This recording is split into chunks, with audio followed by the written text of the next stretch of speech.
Josh is Margot's boyfriend, but I guess you could say my whole family is a little in love with him. It's hard to say who most of all. Before he was Margot's boyfriend, he was just Josh. He was always there. I say always, but I guess that's not true. He moved next door 5 years ago, but it feels like always. My dad loves Josh because he's a boy and my dad is surrounded by girls. I mean it. All day long he is surrounded by females. My dad is an OBGYN, and he also happens to be the father of 3 daughters, so it's like girls, girls, girls all day. He also likes Josh because Josh likes comics and he'll go fishing with him. My dad tried to take us fishing once and I cried when my shoes got mud on them, and Margot cried when her book got wet, and Kitty cried because Kitty was still practically a baby. Kitty loves Josh because he'll play cards with her and not get bored. Or at least pretend to not get bored. They make deals with each other.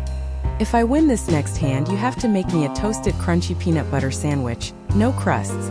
That's Kitty. Inevitably there won't be crunchy peanut butter and Josh will say too bad. Pick something else. But then Kitty will wear him down and he'll run out and buy some, because that's Josh. If I had to say why Margot loves him, I think maybe I would say it's because we all do. We are in the living room. Kitty is pasting pictures of dogs to a giant piece of cardboard. There's paper and scraps all around her. Humming to herself, she says, "When Daddy asks me what I want for Christmas, I am just going to say, pick any one of these breeds and we'll be good." Margot and Josh are on the couch. I'm lying on the floor watching TV. Josh popped a big bowl of popcorn, and I devote myself to it, handfuls and handfuls of it. A commercial comes on for perfume. A girl is running around the streets of Paris in an orchid-colored halter dress that is thin as tissue paper. What I wouldn't give to be that girl in that tissue paper dress running around Paris in springtime. I sit up so suddenly I choke on a kernel of popcorn.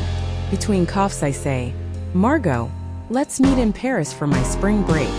I'm already picturing myself twirling with a pistachio macaron in one hand and a raspberry one in the other.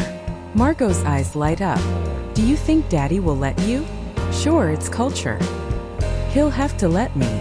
But it's true that I've never flown by myself before. And also I've never even left the country before. Would Margot meet me at the airport? Or would I have to find my own way to the hostel?" Josh must see the sudden worry on my face because he says, "Don't worry. Your dad will definitely let you go if I'm with you." I brighten. "Yeah, we can stay at hostels and just eat pastries and cheese for all our meals. We can go to Jim Morrison's grave." Josh throws in, "We can go to a perfumery and get our personal scents done." I cheer and Josh snorts. I'm pretty sure getting our scents done at a perfumery would cost the same as a week's stay at the hostel," he says. He nudges Margot. "Your sister suffers from delusions of grandeur. She is the fanciest of the 3 of us," Margot agrees.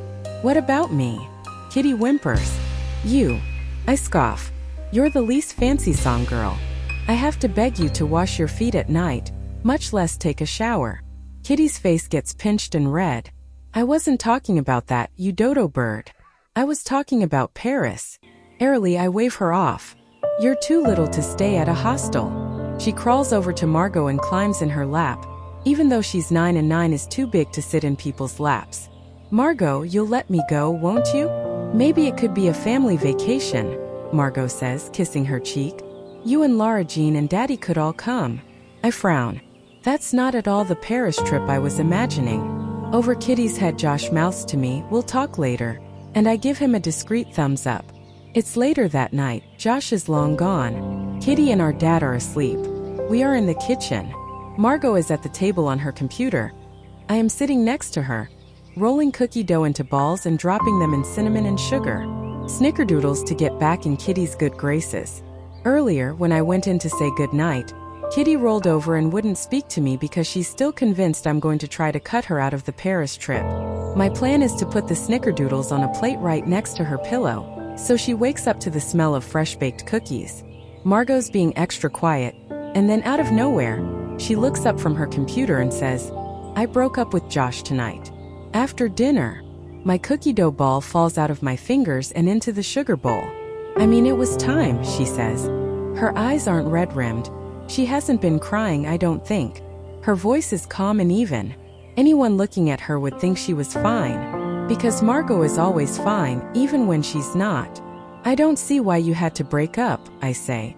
Just 'cause you're going to college doesn't mean you have to break up. Lara Jean, I'm going to Scotland, not UVA. St. Andrews is nearly 4,000 miles away. She pushes up her glasses. What would be the point? I can't even believe she would say that. The point is, it's Josh. Josh, who loves you more than any boy has ever loved a girl. Margot rolls her eyes at this. She thinks I'm being dramatic, but I'm not.